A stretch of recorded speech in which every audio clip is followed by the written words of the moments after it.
নমস্কার, এসকের শঙ্কর একাডেমিতে সকলকে স্বাগত। আমি তোমাদের সাথে 20টি এমসিকিউ জিকে শেয়ার করব। আজকের পর্বের প্রথম প্রশ্নটি হলো, কোন ব্যাংকের চেয়ারম্যান পদে পুনরায় 3 বছরের জন্য নিযুক্ত হলেন অতনু চক্রবর্তী? উত্তরটি হবে এইচডিএফসি ব্যাংক। এই ব্যাংকের headquarter Mumbai.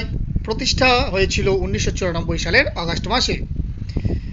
World women rapid championship 2023-এ ভারতের মহিলা দাবা গ্র্যান্ডমাস্টার কানের ও হাম্পি কিসের মেডেল জিতলেন? উত্তরটি হবে রূপা।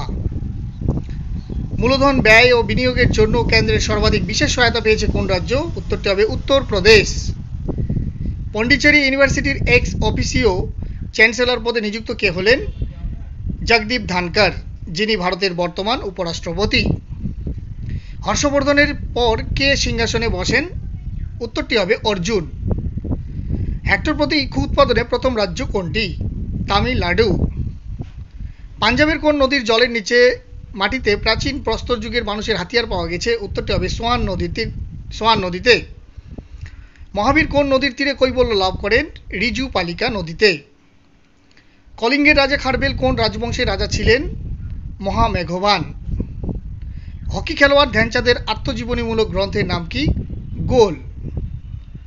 প্রাকৃতিক রাবার প্রধানত কোন রাসায়নিক দ্বারা গঠিত? আইসোপ্রিন।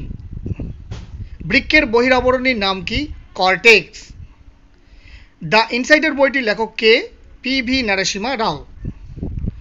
ইউপিএসসি গঠনের কথা উল্লিখিত আছে ভারতের সংবিধানের কত নম্বর আর্টিকেলে? আর্টিকেল নম্বর 315-তে। লুধিয়ানা কোন নদীর তীরে অবস্থিত?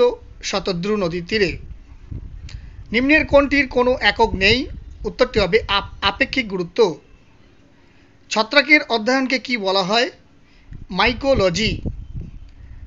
1817 সালে উড়িষ্যায় কার নেতৃত্বে পাইক বিদ্রোহ শুরু হয়েছিল? বিদ্যাধর মহাপাত্র। নোবেল গ্যাসগুলি কোন গ্রুপে দেখা যায়? গ্রুপ 18।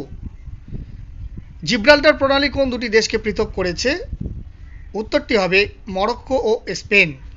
ভিডিওগুলি যদি ইনফরমেটিভ মনে হয় তাহলে অবশ্যই লাইক, শেয়ার, কমেন্ট করতে ভুলবে না। চ্যানেলে নতুন হয়ে থাকলে চ্যানেলটিকে সাবস্ক্রাইব করবে এবং ফেসবুক প্রোফাইলটিকে ফলো করে রাখবে।